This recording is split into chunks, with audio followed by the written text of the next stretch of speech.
거기 소득세 과세 방법이라고 있거든요. 네. 그래서 우리 소득세를 종합과세라 그래요. 무슨 과세라 그래요? 종합과세. 왜 그러냐면 앞에 보세요. 소득세는 이제 첫 번째로 종합소득세라고 있어요. 무슨 소득세라고 있어요? 종합소득세. 요 순서는 순서대로 외우셔야 돼요. 종합소득세 종류는 꼭 순서대로 외우셔야 돼요. 제가 순서대로 외울 게 몇 가지 있다 그랬죠? 두 가지 있다 그랬어요. 그 중에 하나가 결손금 처리 순서. 그 다음에 또 하나가 이거예요. 종합소득세. 이자, 배당, 사업, 근로, 연금, 기타. 그래서 요거는 꼭 순서대로 숙지를 해주셔야 됩니다.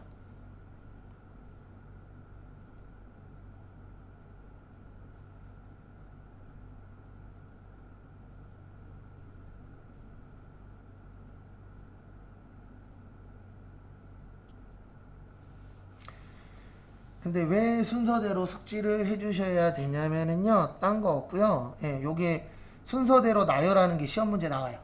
예, 그래서 순서대로 해주셔야 되고요. 그 다음에 요렇게 여러 가지를 세금을 낼 때 합쳐서 세금 낸다 그래서 요걸 무슨 과세라 그래요? 종합과세라 그래요. 그래서 내가 만약에 나중에 이럴 수 있겠죠. 어떨 수 있냐면은 내가 나중에 만약에 회사 다니면서 사업을 해.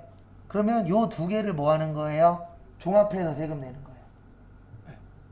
그래서 여러 가지 사업을 하게 되면은 내야 될 세금이 어떻게 되는 거예요? 많아지는 겁니다. 그래서 대부분 세금 덜 내려고 머리를 써요. 어떻게 머리를 쓰냐면 이렇게 머리를 씁니다. 회사 다닌 사람이 사업자를 낼 때 집에서 놀고 계신 분 이름으로 사업자를 내요. 그러면 세금을 좀 뭐 할 수 있어요? 덜 낼 수 있어요. 왜냐면 우리나라 세법은 돈을 많이 벌면 많이 벌수록 많이 내는 구조잖아요. 그러면은 이 세금을 내야 되는 사람을 쪼개버리면 내야 되는 세금이 어떻게 돼요? 줄어들어요. 그래서 그런 방법들도 실제로 많이 사용을 합니다. 근데 이거는 꼭 잘못됐다라고 볼 수는 없는 게 세금 많이 내고 싶어요? 적게 내고 싶어요? 적게 내고 싶죠.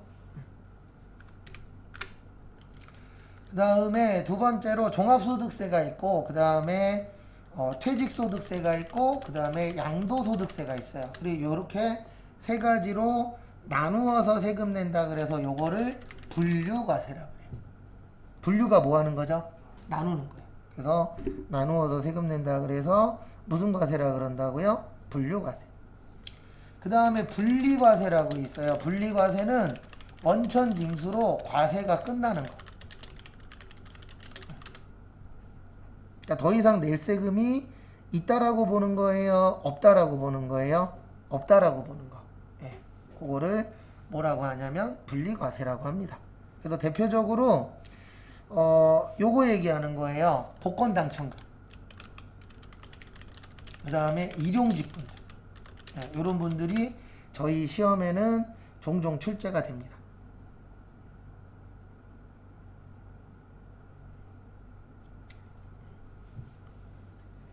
그래서 복권 당첨되시면은요, 복권 당첨금 받으러 가잖아요. 그럼 복권 당첨금 받으면 세금 다 떼고 받는 거예요.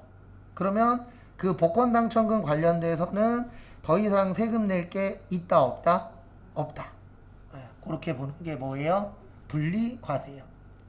그 다음에 일용직 분들도 일당 받잖아요. 일당 받을 때 뭐 떼고 받아요? 세금 떼고 받아요. 그러면 더 이상 낼 세금이 있다 없다? 없다. 그렇게 보는 걸 무슨 과세라 그런다고요? 분리과세라고 표현합니다.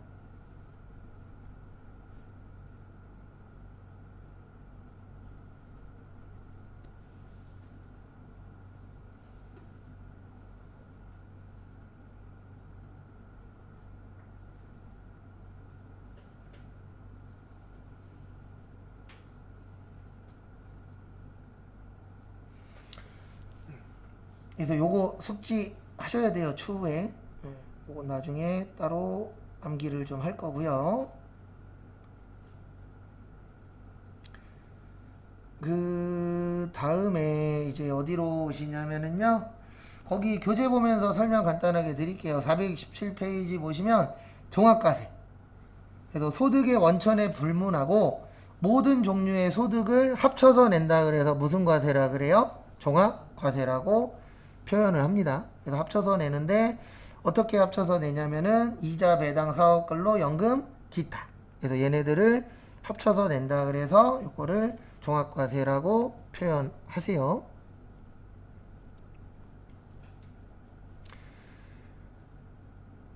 그 다음에 다음 것도 보시면은요.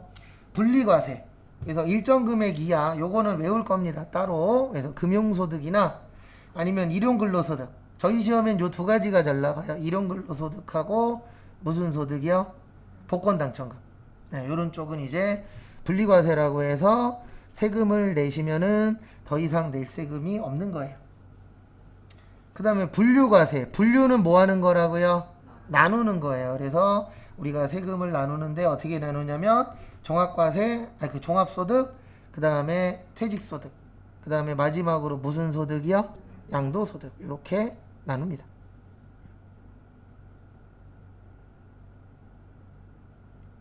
그래서 참고해 주시고요. 그 다음에 누진과세라고 있어요. 누진과세는 저기에다 밑줄 치세요.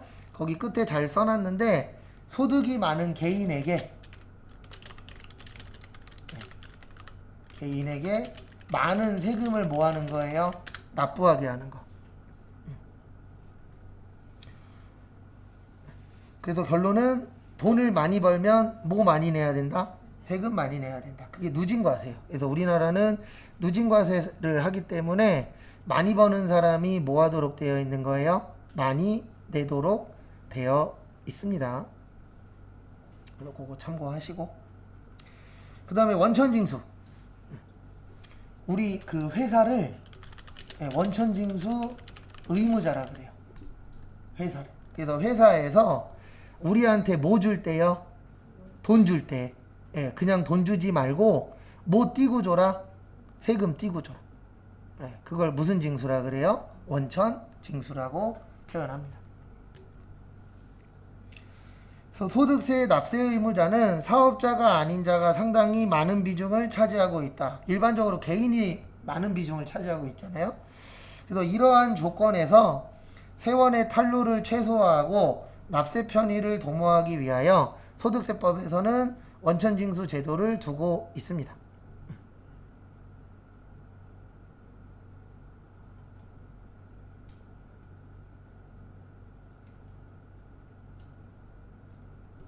그래서 그 부분 참고를 해주세요. 그 다음에 납세 의무자의 별표 2개. 요거 시험 문제 내면 이론에 냅니다. 그래서 납세라는 게 뭐 내는 거라고요? 세금 내는 거예요.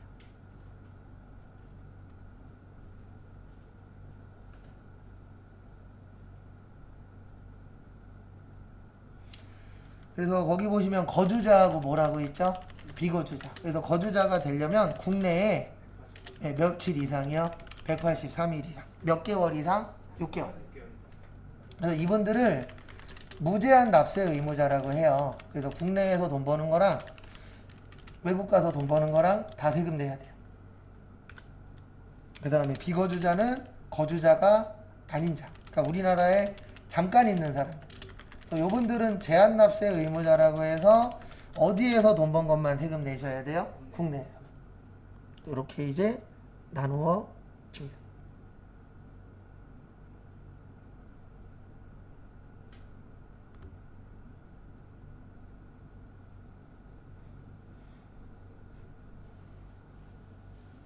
그래서 과거에 실제 이런 일이 있었어요. 어떤 일이 있었냐면은 우리나라로 치면은 선박왕이라는 이름을 이야기할 정도로 배를 많이 갖고 있는 사람이 있었거든요. 근데 이 사람이 자기는 비거주자다 이렇게 나오는 거고 국세청에서는 이 사람은 거주자다. 근데 왜 그랬냐면 이 사람이 주로 홍콩에서 일을 많이 해요.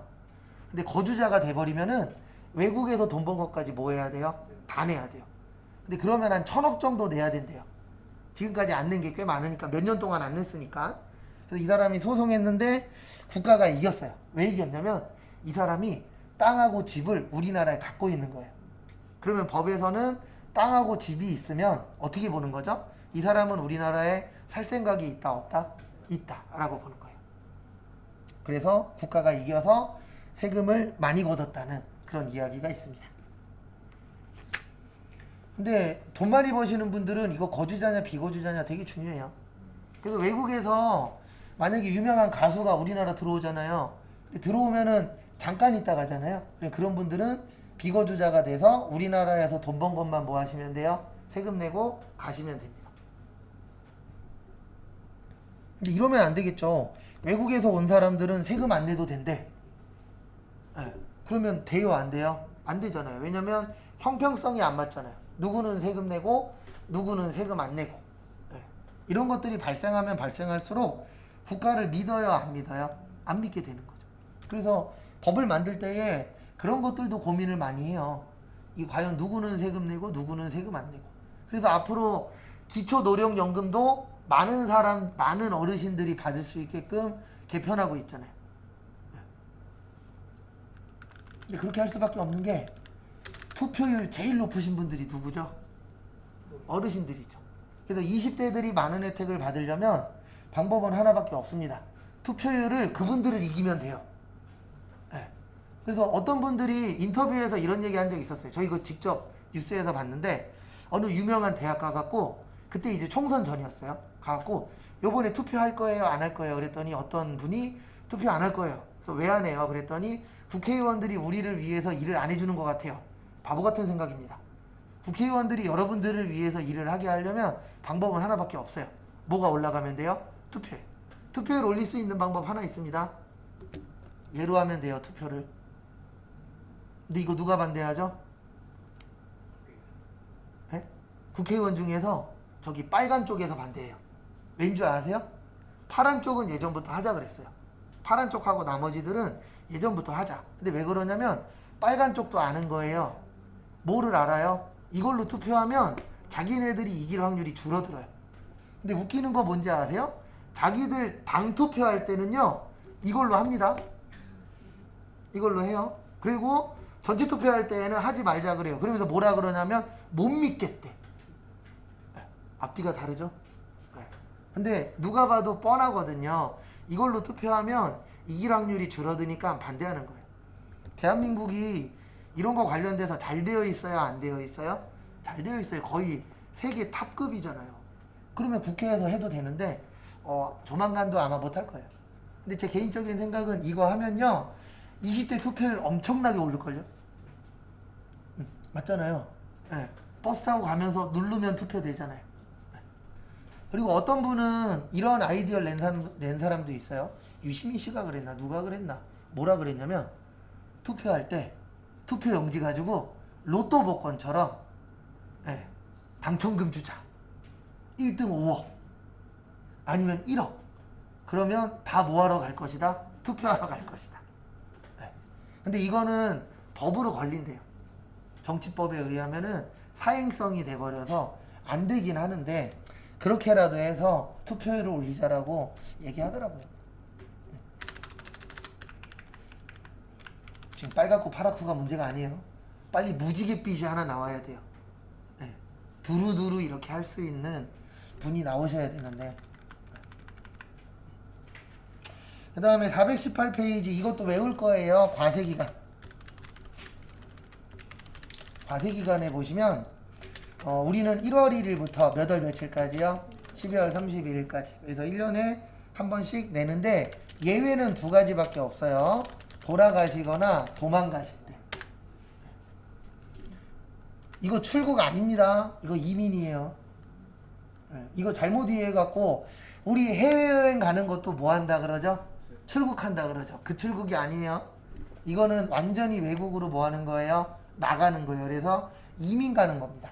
근데 왜 여기에다 이민이라고 안 쓰냐면 이민이라고 쓰면 사람들이 싫어해요. 왜냐면 이민 간다 그러면 크게 두 가지로 보거든요. 하나는 뭐냐면 와 외국으로 가네 부럽다 이렇게 생각하는 사람이 있고 또 한 부류는 나쁜 놈들 나라를 버리고 뭐해요? 도망가 이렇게 생각하는 사람도 실제 있어요 없어요? 있어요.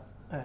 모두 다 좋게 보는 건 아니니까. 그래서 언어를 순화하기 위해서 이민이라고 안 쓰고 뭐라고 쓰는 거예요? 출국. 그러면 몇몇 분들은 이렇게 생각할 수도 있거든요. 놀러 가나 보네.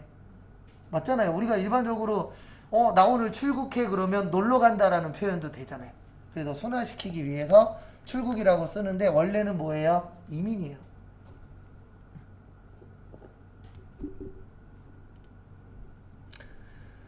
그 다음에 또 다음 거 보시면은요. 그래서 원칙은 1월 1일부터 12월 31일까지고요. 소득세는 내년 5월 31일까지 하도록 되어 있어요. 5월 1일부터 언제까지요? 5월 31일. 그래서 5월 달은 뭐 내는 달? 소득세 내는 달. 그 다음에 돌아가시면 1월 1일부터 돌아가신 날까지. 그 다음에 세금은 상속 개시일로부터 몇 개월? 6개월. 그래서 상속은 일반적으로 6개월 안에 다 마무리를 해야 돼요. 그래서 상속 포기를 하든 상속을 받든 몇 개월 안에 마무리를 치셔야 돼요? 6개월. 그 다음에 출국하시는 거는 1월 1일부터 출국한 날인데 여기에서 조심하셔야 되는 게 신고는요 출국일 전일까지 하셔야 돼요. 왜 그러냐면 생각을 해보세요. 내가 만약에 출국을 해. 그냥 여행 간다라고 간단하게 설명드릴게요. 여행 갈 때 새벽 비행기 타는 경우 있다 없다? 있다. 근데 새벽에 세금 신고할 거예요? 아니죠? 그래서 당일날 하는 게 아니고 언제까지 마무리 지어라? 전날까지. 그래서 전날인 이유는 당일날 바쁘잖아요. 우리 여행 가는 것도 바쁘잖아요. 근데 이민 가시려면은 여행 가는 것보다 더 정신 없겠죠. 들고 가야 될 것도 많고.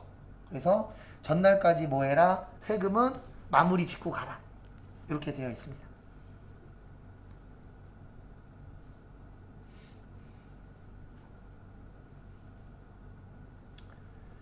그 다음에 418페이지 가운데 보시면 납세지라고 있어요. 그리고 조심하셔야 되는 게 사업 개시하고 폐업은 아니에요. 얘네는 부가세예요. 소득세는 사업 개시랑 폐업하고 아무 상관이 없어요. 그래서 낼 거 없으면 소득세하고 부가세하고 믹스해서 던져줘요. 그럼 우린 헷갈려요? 안 헷갈려요? 헷갈려요. 그래서 사업하고 폐업은 요 동네가 아니고 부가세예요.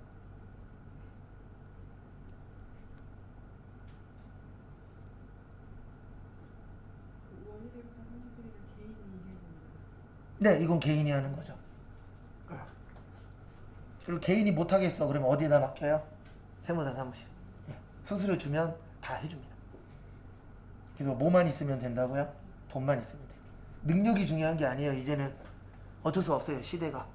어떤 일 하냐가 아니에요. 지금은. 얼마 버냐지.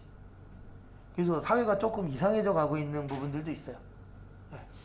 과거에는 어떤 일을 하면서 얼마를 버냐인데 지금은 이게 합법이든 불법이든 그거보다는 얼마를 버냐가 좀 더 부각되고 있는 시대기는 해요. 그래서 주식으로 대박 났어. 그러면 잘하고 있는 사람. 코인으로 대박 났어. 잘하고 있는 사람. 부동산으로 대박 났어. 잘하고 있는 사람. 이렇게 되는 거잖아요. 근데 과거에는 어떤 직업을 가지고 대박이 났냐를 봤는데 지금은 이제 돈을 많이 버냐 적게 버냐. 근데 어쩔 수 없어요. 왜냐면 과거보다 가면 갈수록 노출을 많이 시키는 거잖아요. 그래서 자동차도 되도록이면 뭐 사려고 그래요? 외제차 사려고 하죠. 왜요? 보여지는 게 훨씬 더 있으니까. 대한민국은 그거 무시 못해요. 그래서 사장님들 중에 마티즈 끌고 다니는 사람 많아요? 적어요? 적어요. 왜요? 마티즈 끌고 가면 무시하니까. 실제 그런 일이 있습니다. 이게 잘못된 거 아니에요. 그래도 우리 동네도 외제차 되게 많이 다녀요. 그럼 볼 때마다 무슨 생각하냐면 사업하시나 보다. 왜냐면 우리 동네 집값 싼 동네거든요. 그래서 어떤 차는 집값보다 더 비싼 차도 있어요. 뭐 리스한 건지 뭐 렌트한 건지 모르겠는데 진짜 있어요. 왜냐면 우리 동네 빌라촌이라 제가 가격은 대충 알거든요. 그래서 웬만하면은 복층 아니면 1억 5천 전후예요. 매매가가 1억 5천에서 한 1억 3천? 근데 차값이 한 1억 5천 되는 게 돌아다녀요. 한두 대 정도?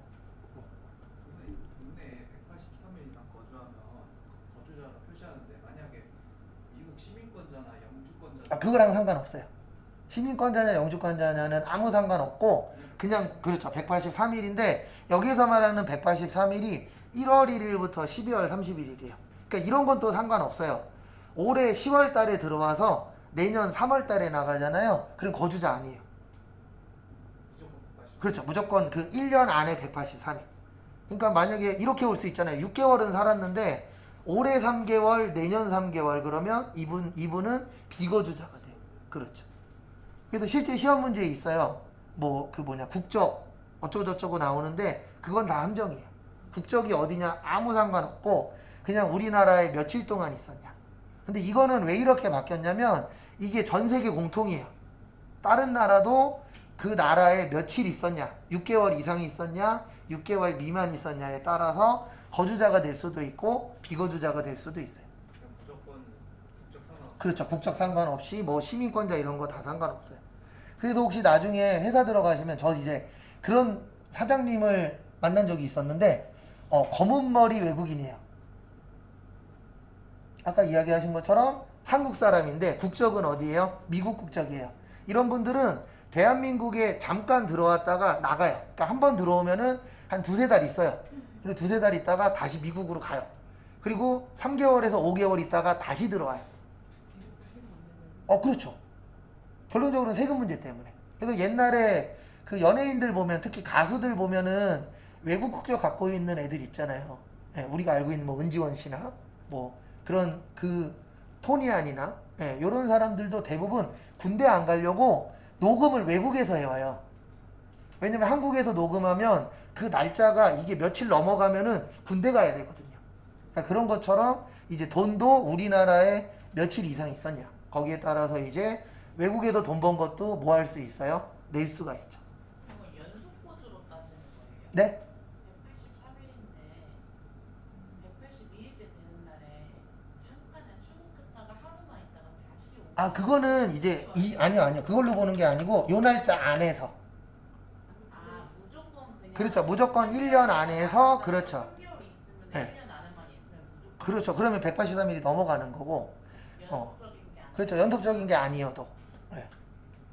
그냥 요 날짜 안에서 며칠 있었냐. 그래서 아까 설명드린 것처럼 올해 3개월, 내년 3개월, 그럼 6개월은 충족이 되지만 연도 안에서 6개월이 안 되기 때문에 그러면 비거주자가 되는 거예요.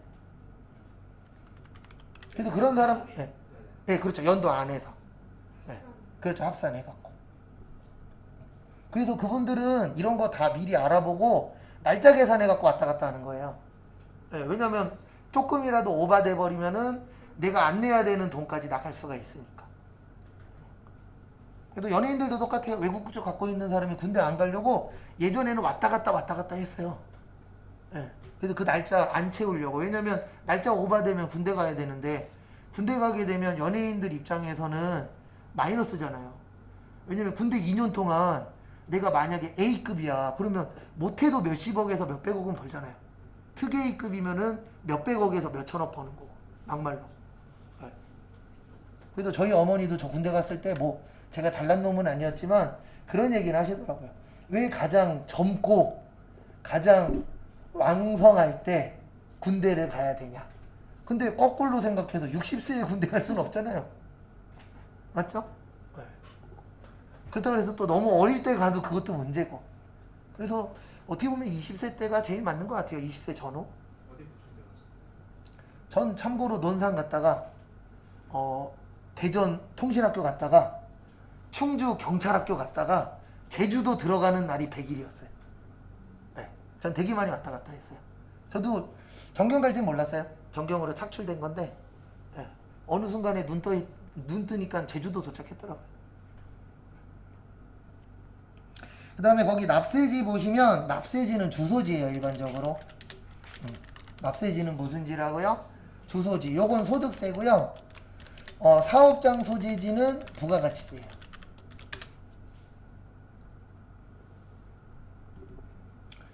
그래서 돈은 서울에서 벌고 집은 인천이면 소득세는 어디에다 내는 거예요? 인천에다 내는 거예요. 그래서 사는 데가 어디냐 이것도 중요합니다. 그래서 지방자치단체에서는 아파트나 이런 거 많이 지어서 많은 사람들이 살면 좋아요. 그리고 기왕이면은 사업도 어디에서 하면 좋죠? 그 지역에서 하면은 좋죠. 왜냐면 그러면은 소득세도 내고 부가가치세도 내고 취득세도 내고 여러 가지 세금들 한쪽에다 다 내주잖아요. 그럼 좋은 거죠.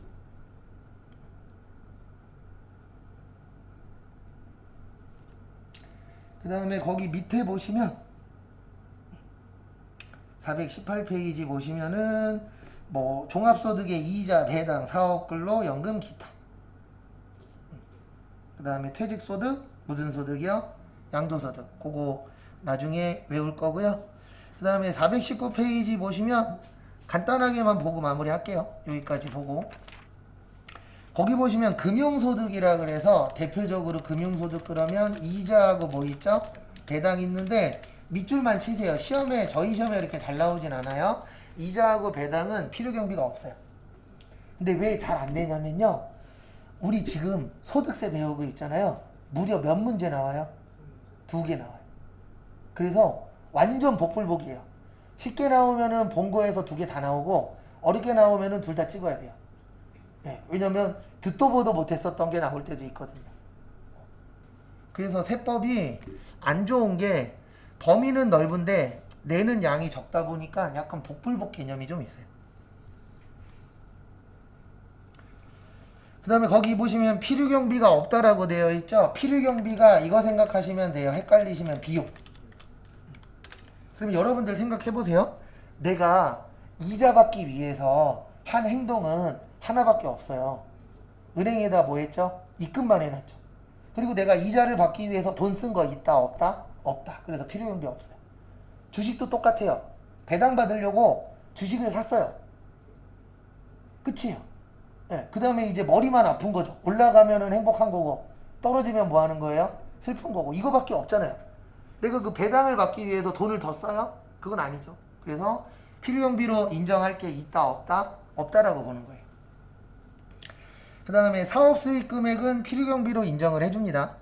그 다음에 근로소득 금액은 근로소득 공제라 그래서 일단 한 번 빼줘요. 그리고 근로소득자는 2번 빼줍니다. 근데 왜 그러냐면 뭐 요즘엔 사업자들도 많이 오픈되긴 했지만 슬픈 얘기지만 우리가 근로소득자를요 뭐라고 얘기하냐면 유리지갑이라 그래요. 왜 유리지갑이라 그러죠? 유리는 안에 보여요 안 보여요? 보여요. 그래서 일반적으로 근로소득자들은 국가에서 이 사람 얼마 버는지 다 알아요. 왜냐면 회사에서 뭐 하죠? 신고하죠. 그리고 얼마 쓰는지도 어느 정도 알아요. 왜냐면 우리 카드 긁을 때마다 국세청에서 이 사람 얼마 썼네? 이렇게 파악이 되니까. 그래서 유리지갑이라고 해요. 그래서 세금을 조금씩 더 빼주도록 되어 있어요. 그래서 거기 보시면 근로소득공제라고 있잖아요. 나중에 근로소득 세액공제라 그래서 세금에서 한 번 더 빼줘요. 총 2번을 빼줍니다. 근데 그런 이유가 뭐냐면은 유리지갑이기 때문에 이 사람들은 숨길 게 없잖아요. 국가도 바보는 아닙니다. 사업하는 사람들 다 내요? 아니에요. 일부는 뭐예요? 숨겨요. 네, 라는 걸 알아요. 국가도. 전문직, 의사, 변호사, 회계사, 세무사, 노무사, 법무사 이런 사람들 뭐 하죠? 숨겨요. 일부. 100% 다 신고한다? 아무도 안 믿어요. 100% 다 신고하려면 방법은 하나밖에 없어요. 대한민국이 현금을 없애는 거예요. 그리고 뭘로만 결제하는 거예요? 카드로. 그러면 믿을 수 있습니다. 그러다 보니까 근로소득자한테 혜택이라기보다는 근로소득자가 세금을 못 숨기니까 세금을 조금 더 뭐 해주자? 빼주자. 근데 요즘에는 식당 하시는 분들도 약간 이거화 돼가고 있어요. 왜냐면 요즘에 식당 가서 현금 내는 사람 거의 없잖아요. 뭘로 긁죠? 카드로. 그러니까 숨길 게 과거보다는 어때요? 줄어들고 있죠. 근데 원래는 그게 맞는 겁니다. 잘못된 거 아니에요. 그 다음에 거기 근로소득에 보시면은요, 일용근로자는 빼고 계산하는 거예요. 왜 그러냐면 일용근로자는 이게 되는 거거든요. 분리과세. 그래서 분리과세이기 때문에 이분들은 더 이상 세금 낼 게 존재한다 없다? 없다라고 보는 거예요. 그 다음에 연금에 대해서도 세금 내고 그 다음에 나머지를 기타 수입이라 그래요. 그래서 기타 소득으로 해서 뭐를 계산하는 거예요? 세금 계산. 근데 다행히도 저희 시험에선 세금 계산까지는 안 나와요. 네. 근데 왜 그러냐면 문제 낼 수 있는 범위가 좀 좁기 때문에. 그래서 저희가 제일 중요한 거는 요거예요. 근로소득. 왜 그러냐면 요것만 설명하고 마무리할게요. 실기가 세 가지가 나오거든요. 하나가 사원 등록, 그 다음에 급여자료 입력, 요 급여자료 입력에 원천징수 이행상황 신고서 포함이에요. 그 다음에 연말정산. 그러면 이게 다 누구 관련된 거예요? 근로자 관련된 거예요. 그래서 근로자가 우리는 좀 어때요? 중요합니다. 그리고 연말정산이 할 만한 이유는요, 얘는 무조건 나오거든요. 그러면 이건 무조건 나온다라고 생각해서 연습하고 요 두 가지 중에 몇 개 나오는 거예요? 하나. 근데 세 개 다 나올 때도 있어요. 그래서 이쪽은 할 만한 게 세 가지밖에 안 되기 때문에 할 만해요. 근데 부가가치세가 어려운 이유는 20가지가 넘는 것 중에서 두 개 나오는 거라. 버전이 20개가 넘어요. 근데 그 중에 무려 몇 개 나오는 거예요? 두 개. 그래서 부가가치세가 약간 복불복 개념이 좀 있어요. 선생님 그 생산직 야간 근로 수당은 비과세 대상이거든요. 네, 비과세 대상인 거죠. 그 대신에 사무직 같은 경우는 사무직은 없어요. 과세 대상. 네, 사무직은 무조건 과세. 그럼 추가 자료 입력에서 추가로 입력을 해야 되나요? 그렇죠. 연말정산할 경우에 거기 상여금으로 상여금이네. 월급 줄 때 이제 야간수당에서 주는 경우도 있는데, 요거 한마디만 하고 마무리할게요. 대부분 사무직은 포괄임금 제도예요. 포괄임금 제도가 뭐냐면, 너는 야간 일을 이만큼 할 거야 라고 생각해서 월급 계산을 해요. 그래서 대부분 사무직은 뭐가 없어요? 야근 수당이 없어요. 야간 수당이 없는 이유가 이것 때문에 그래요. 그래서 내가 회사 들어갔을 때 우리 회사가 포괄임금 제도인지도 알아볼 수 있으면 알아보는 것도 좋아요. 그래서 만약에 포괄임금 제도야, 그러면은 나는 야근을 해도 수당이 안 나와요. 그냥 작업수당만 시간당 수당만 아니요, 시간당 수당도 없어요. 네, 포괄임금 제도면. 포괄임금 제도가 뭐냐면 그 지금 이야기하신 야근 수당을 포함해서 월급 계산을 해놓은 거예요. 그래서 내가 들어가는 회사가 포괄임금 제도래. 그러면은 야간에 일해도 100원도 안 나와요. 시간 수당도 없어요. 그래서 사무직 같은 경우에는 야간 수당 못 받는 회사들이 되게 많아요. 그게 얘 때문에. 포괄임금 제도 때문에. 이거 물어보기가 되게 애매하죠. 왜냐면 물어보면 또 안 뽑아줄 것 같아. 네. 연봉 제도도 이거는 회사마다 달라요. 무조건 포괄임금 제도는 아니고 회사에서, 그러니까 제일 좋은 건 조금 다녀본 다음에 주변에 좀 친해지면 물어보는 게 제일 빠를 수도 있어요. 왜냐면 면접 볼 때는 솔직히 말씀드려서 저도 이거 언제 물어보냐면요, 이 회사는 나를 뽑아줘도 안 다닐 거야 라고 확신이 들었을 때 면접 보면서 물어봐요. 얼마 줄 거예요? 그 다음에 야근 수당 주세요? 네. 근데 이 회사는 다녀야 될 것 같아. 그러면 솔직히 못 물어봐요. 그 회사에서 나한테 얘기를 해주면 모를까. 그럼 저 포괄임금 제도에서 차 있으면 자기운전 보조금이랑 식대는 비과세로 20만 원씩 받을 수 있는 거예요? 그거는 이제 회사에서 그런 수당이 존재하면. 예. 비과세가 있다 그래도 무조건 내가 적용받는 게 아니고 회사마다 수당이 있잖아요. 그 수당이 존재하면 받는 거고, 우리 회사에선 그런 거 안 해요. 그러면 또 공제 못 받는 거예요. 있다고 하면은 20만 원씩. 그렇죠. 20만 원씩 받을 수 있는 거죠. 각각 20만 원. 그렇죠.